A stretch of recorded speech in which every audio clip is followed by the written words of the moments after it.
In 1848, a New York prison warden by the name Richard Dugdale was intrigued by the fact that 6 of the prisoners came from one family. He decided to find out where they came from, and he was able to track them down to a family of a man by the name Max Jukes. Then they realized that Max Jukes, together with his wife, had 6 daughters and 2 sons. They themselves were incarcerated in prison a couple of times because of disorderly behavior in the streets of New York. And then they decided in that research to take a sample of 1,200 of their descendants, and they found out the following details. 52.4% of all girls born in that family ended up as prostitutes.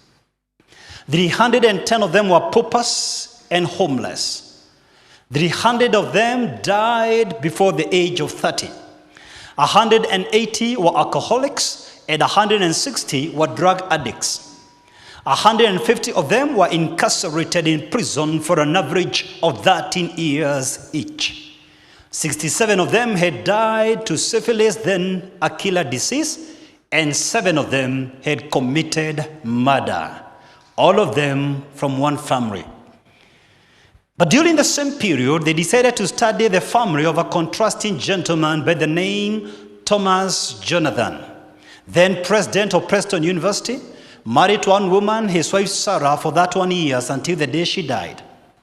They had 11 children, and they took a sample of 1,400 of their descendants and found out the following details.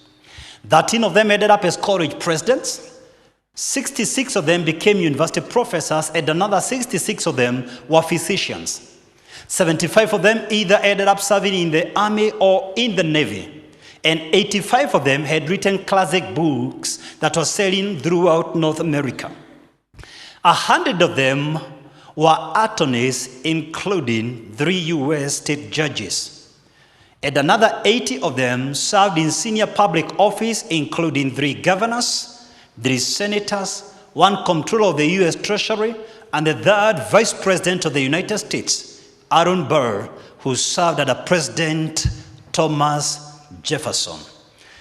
2 families living the same time, contrasting results generations after them. That was 1884. I wonder what the statistics would reveal today in the year 2016.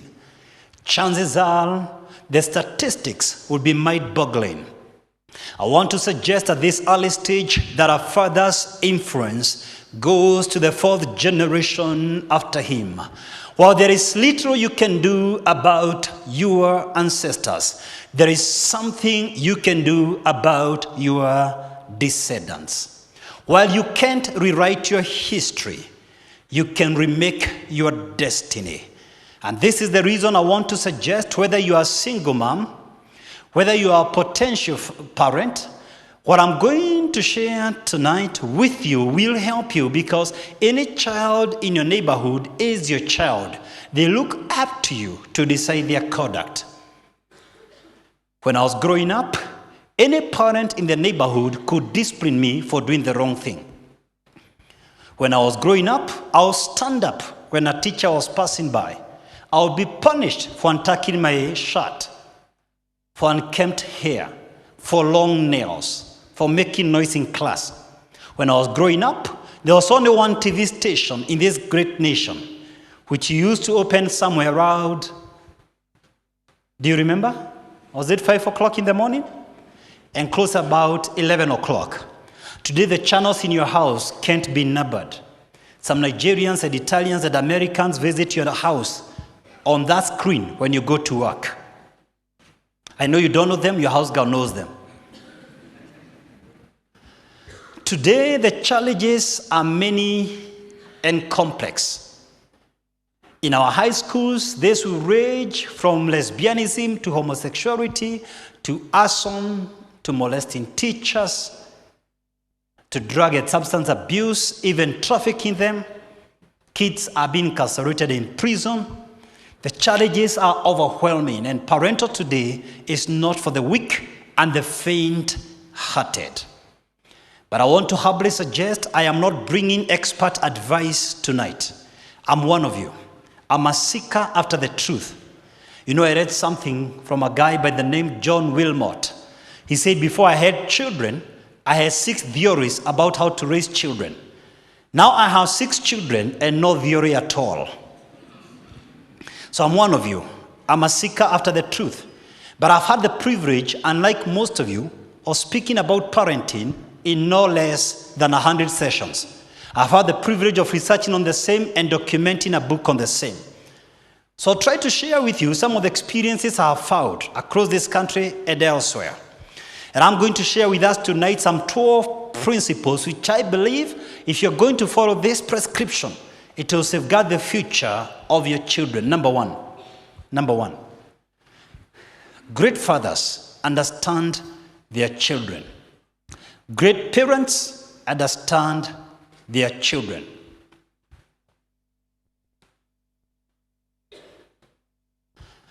In the Olympic of 1968 in Mexico, John Stephen was sent by his country, Tanzania, to present them in the marathon. When he was on the 19th mile, he injured his knee so badly that he couldn't run.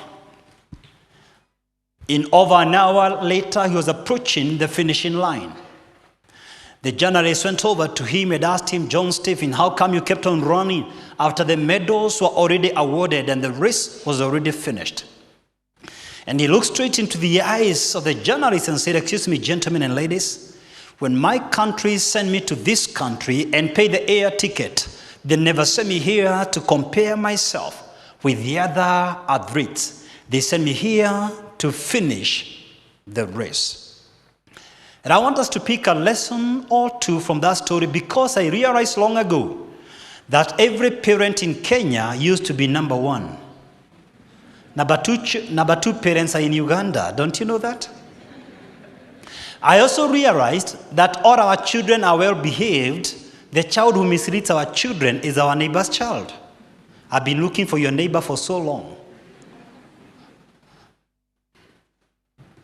And because we used to be number one, we push all our children to be A students.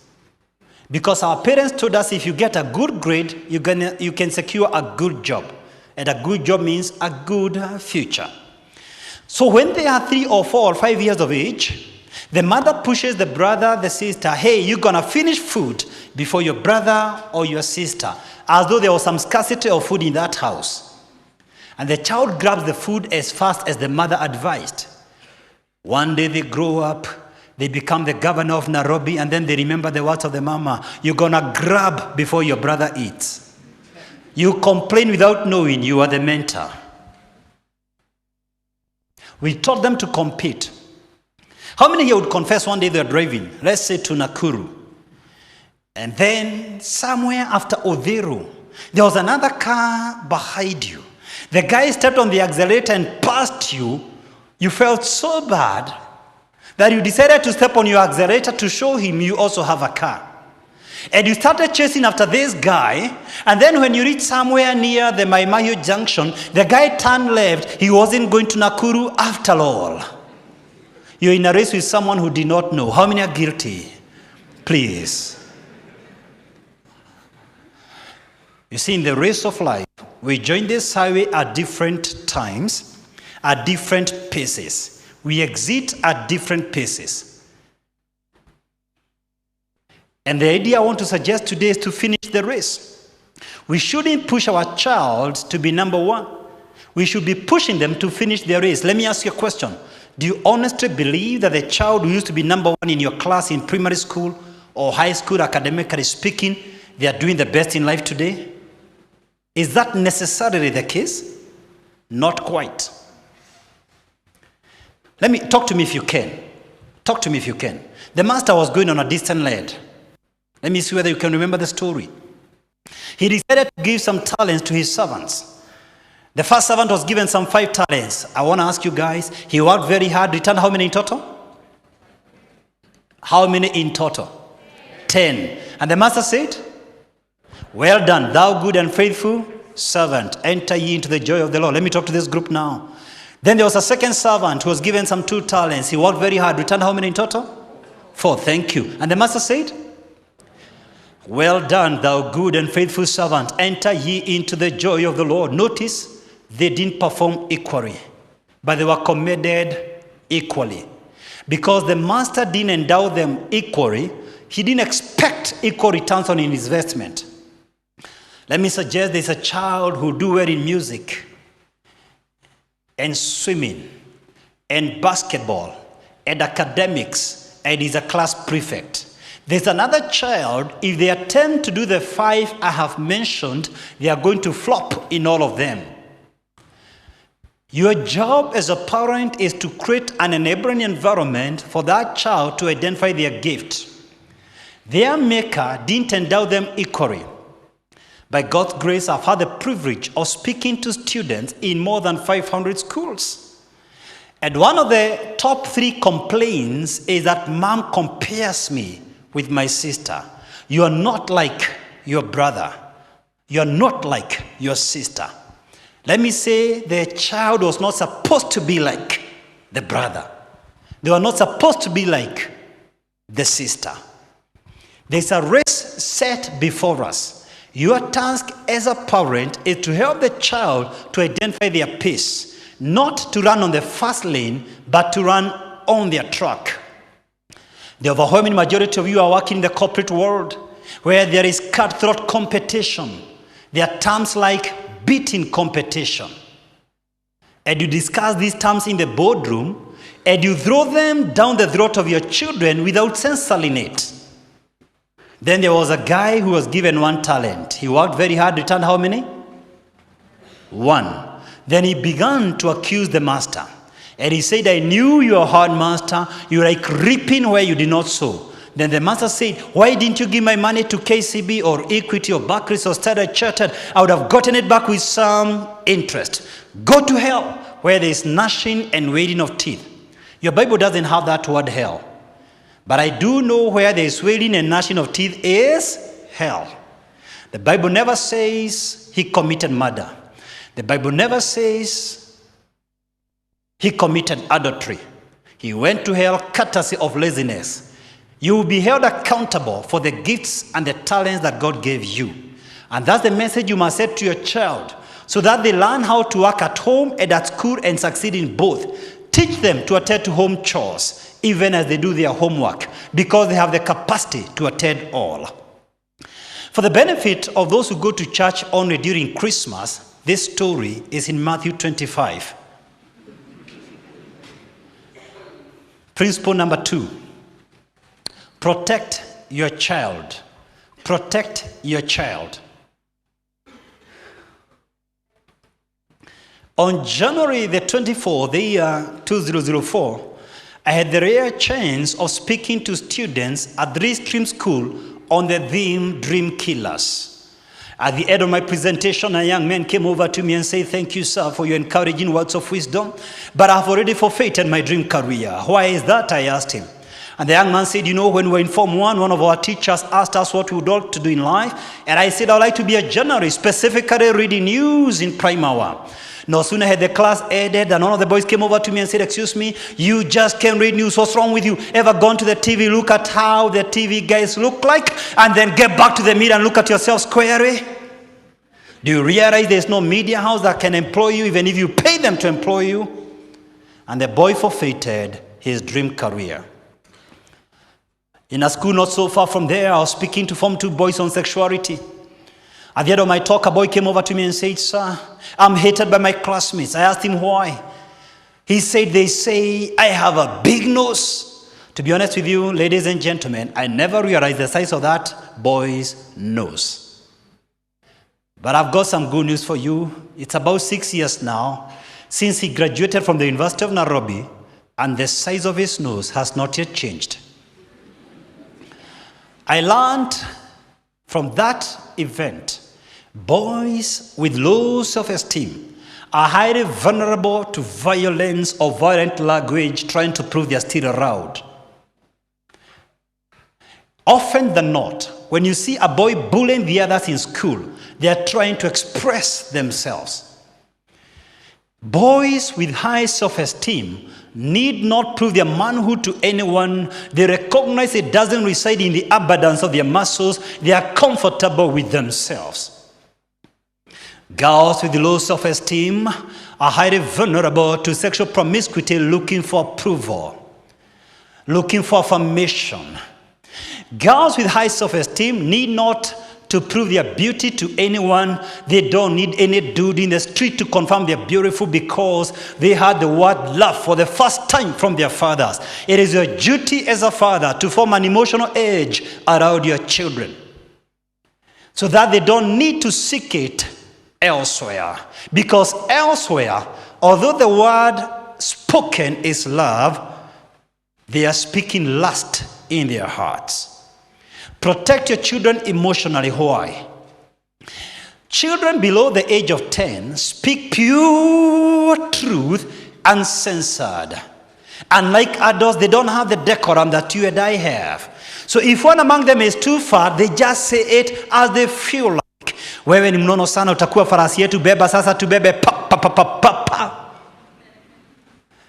When they're teenagers, especially girls, they tear each other in school day in, day out, based on the title of their father, based on the size of their house and where it's located, based on their hairdos or makeups or makeothers, based on their definition of beauty.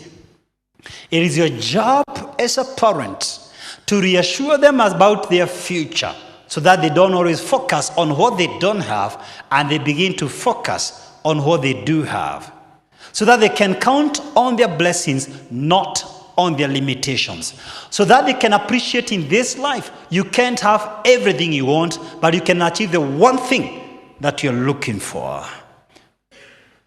You are able to go down to your child's level because the greater the person, the more they are able to come down. If you're not able to come down to the child's level, you are too small. In the creation story, we see God coming down looking for fallen man. We don't see Adam looking for God. In the story of Christ, we see God coming in the flesh looking for you and me. The greater person is able to come down to the lesser. Go down to that child's level and protect them emotionally. Principle number 3. Train your child. Train your child. Let me first suggest there's a fundamental difference between teaching and training. In training, you don't tell people what to do, you lead them in what to do. We have trains in Kenya, and a train is nothing more but the engine of the locomotive. Everything else hooked up to the train. In the British language, they call them wagons. In America, they call them cars. They can be 3 or 20 or 100. The idea behind the English word train means whenever the engine moves, the wagons follow. They don't choose. If it turns right, they all turn right. If it turns left, all the wagons turn left. Fathers, to train means if you reach home 1 o'clock in the morning drunk, you are telling your son to reach home 3 o'clock drunk. This is the way. Walk ye in it. To train means if you are beating their mother, you are telling your son, don't leave it at the beating level. Fracture her leg. I've set the pattern for you. Mothers, if you're arrogant and rude with your husband, you're telling your daughter to despise marriage, to defy authority when she gets married. She ends up being single and you wonder why. You are the cause. In training, you don't tell people what to do, you lead them in what to do. In that great city of Antioch, they never called themselves Christians. The city dwellers observed their mannerisms and their walk and their talk, and they said, they talk like Christ. They walk like Christ. They behave like Christ. They relate like Christ. They are like Christ. They are Christ-like. They are Christians. That's why the term was pronounced for the first time. I don't believe people hate Christ. I believe they hate the Christ you and me have been displaying, a jealous Christ, a malicious Christ. Some parishioners mentioned Francis of Assisi had asked him, sir, How should we preach? He replied, preach all the time. If necessary, use words. In the words of General Douglas MacArthur, the most popular general in U.S. military history, a good general does not push his soldiers from behind. He leads them from in front. I'll never forget hearing the story of a girl who was sent home courtesy of smoking. A true story from Kenya, not the Netherlands, the first nation to legalize cocaine. A true story from Nairobi. 2 weeks later, she comes back to school with her mama. And the mother gets into her handbag and bumps some 2 cigarettes, lights a cigar and the daughter's cigar, pass the smoke to the principal, and then asks the principal, what were you talking about? In yet another school familiar with the majority of you just here in town, a girl was sent home because she was given a skirt by the school, and the civilized girl she is, or at least though she was, she decided to trim it to size.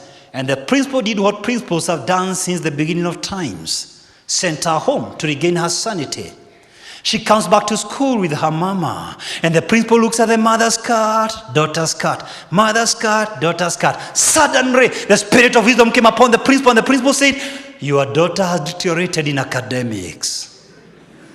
I mean, what would you say if you are the principal that day? Charity begins at KICC, is that so? If charity begins at home, parents will not be telling children what to do, they will be leading them in what to do. After this meeting, don't tell them what I'm saying, show them what I'm saying. Don't be a travel agent to your children, pointing to places, moral direction you've never been. You must duplicate yourself. By God's grace, I've been blessed with 2 children, Ivy and Zeke. If you talk to them for 5 minutes, my name is Kenyanjui. If you talk to any of them for 5 minutes, you are going to notice some Tonya Jewies. In fact, I go for meetings with Zeke and Ivy because I want to expose them to what I'm doing. Immediately after the meeting, they pick my microphone and they start mimicking what I was saying. You see, kids have never been gifted in listening at your words, but they are super gifted at copying your life. They are like tape recorders, watching your every move. We speak what we know. We reproduce who we are. We reproduce our type. We reproduce our kind.